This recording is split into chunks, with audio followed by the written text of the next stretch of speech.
first presenter, Jim Edmonson. His presentation is entitled How Contraception Came to Cleveland, a Sky Collection at the Dittrich Museum. Jim Edmonson is Chief Curator of the Dittrich Museum of Medical History at Case Western Reserve University.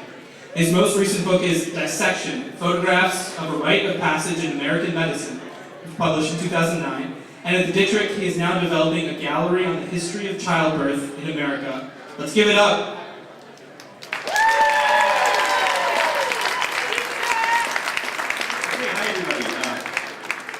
In 2004, we became home to the world's largest collection of historic contraceptive devices. I wouldn't have imagined we transformed the museum, but it really has. We brought in a new public, and we've had a lot of fun working with the collection. The next slide will be Percy Sky. Give me a little bit of time to talk about Percy. He was head of a drug company, and I think he had recently brought these objects into play so he could tell people, he could talk about contraception, kind of break the ice in an uncomfortable discussion by showing old practices. He also liked to think that these are evidence of creativity, even desperation in design, if you might say. And he wanted a new home for that collection, and after a search, it took about a year's time, he brought it to us at Allen. How many have ever been in this building? Not enough.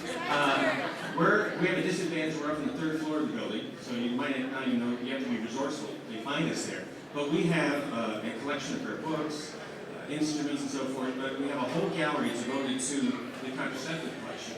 It was open to the public. There's a gallery in 2009, and the gallery has a permanent display entitled Virtue, Vice, and Contraband, the History of Contraceptives in America. And what we wanted to do is take the subject matter and situate it in the fabric of American society and culture, and tell a story that's multifaceted, not just a narrow technical story. And I'm going to highlight a few of the people that tell this story. I love this guy. He looks like a Svengali-like figure. This is Charles Knowlton. He wrote the first book on how to use douching and sponges and things like that. It landed him in jail for obscenity at the time, and he was a doctor in Massachusetts. But ultimately, it was one of the most widely published books, published both in the United States and in Britain, and it really started an open discourse on the subject. That was not to the likings of this man, Anthony Comstock, who was a social reformer. He started out with the YMCA, then he was with the New York Society for the Suppression of Vice, and he succeeded in getting an act in 1873 which criminalized contraception and created a black market era, so that if you wanted to buy them, you had to do so illegally, effectively. This changed dramatically in 1918 when Margaret Sanger, who had formed birth control clinics, challenged this law. And she said you could get contraceptives, specifically condoms, for disease prevention, and not mentioning the contraceptive aspect. She went on to do other great things. She started scientific study of the efficacy of contraception, and she lives on. Here's a Catholic approach to the rhythm method. Anybody ever heard of that? When I got married in 1975, my mother-in-law gave us a pamphlet, and now it's up in the museum. He thought he could devise a way to effectively avoid becoming pregnant by monitoring your fertile versus infertile period, but he failed in a lot of pregnancies. And the big change, the game changer, was the pill. I mean, here's a medication that's so iconic, you don't even have to know the chemical name. It's the pill. And it emerged in the early 60s, and it was really a game changer for women. It's really started the sexual revolution and empowerment of women, and continues today. But if we look back at ancient methods which are presented in the museum, you'll find we go back about 4,000 years in methods of contraception. This is one of the most popular, a plant named silphium, which is grown on the shores of what's today Libya. However, it was over-harvested because it was so popular, and it went extinct. But it was considered important enough in its day to be featured on gold coins at the time. There's also animal approaches. Percy documented camel dung used as suppositories. It's going to be kind of unpleasant. And also, here we have beaver's testicles, which were then brewed in tea. Percy didn't say how effective it was, nor did he say what it tasted like. I don't know.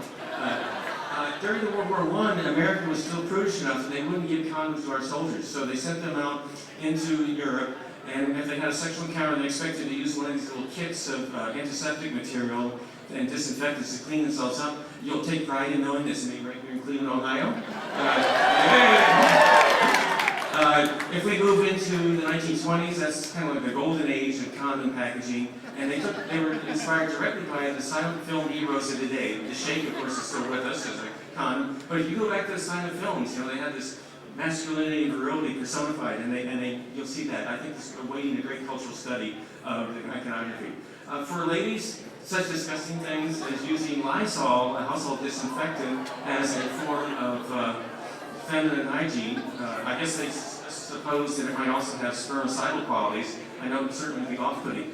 But the number of pictures that they show in Ladies' Home Journal and so forth is just amazing. We were really shocked at that.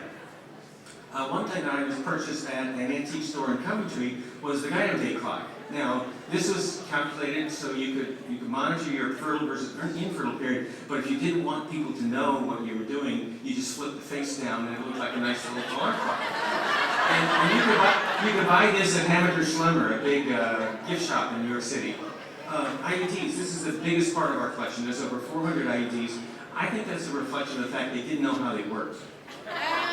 And we have about 150 different forms. The real sinister one, however, is the down shield right in the very center. It looks kind of like a horseshoe crab, and that caused a lot of problems. A.H. Robin Company produced it, and there were lawsuits because people suffered damages from it, and that took the IUD out of the American marketplace for effectively another 30 years. Here's creativity personified. There was an engineer named Wagner who was really upset because neither he nor his wife could figure out when she had taken the last pill. So as an engineer, he devised a doll pack container, which has become iconic to us. But the big pharma companies, Ortho and Cyril, tried to pirate his design, but luckily he had patented it and he could protect it. Other ways of concealing the functions of these devices was to prepare them with nice decor so that they looked like a lady's compact. So it was in her purse, nobody would know what it was functionally. And this was the great adaptive reuse model. From 1991, Australian teenagers took candy wrappers and used them as a form of contraception, as impromptu prophylactics. This is true. It's documented by Percy Sky, and this is his collection. He didn't say how effective they were. So I invite you to come to the museum. We've got lectures. Just type in District in the web, and you'll find us in our blog, our Twitter stuff, and also know that we are open and friendly to everybody. We charge no admission. We're open Monday through Friday, and during the summer we have summer hours on Saturday. So I invite you to come and join us to see the collection, plus other things that we're doing there.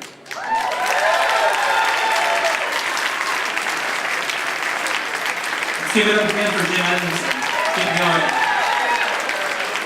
I've been doing this for a few years, and I can say comfortably that it's the only presentation I've seen so far with the word douching in it. So props to him for taking that chance. Next up.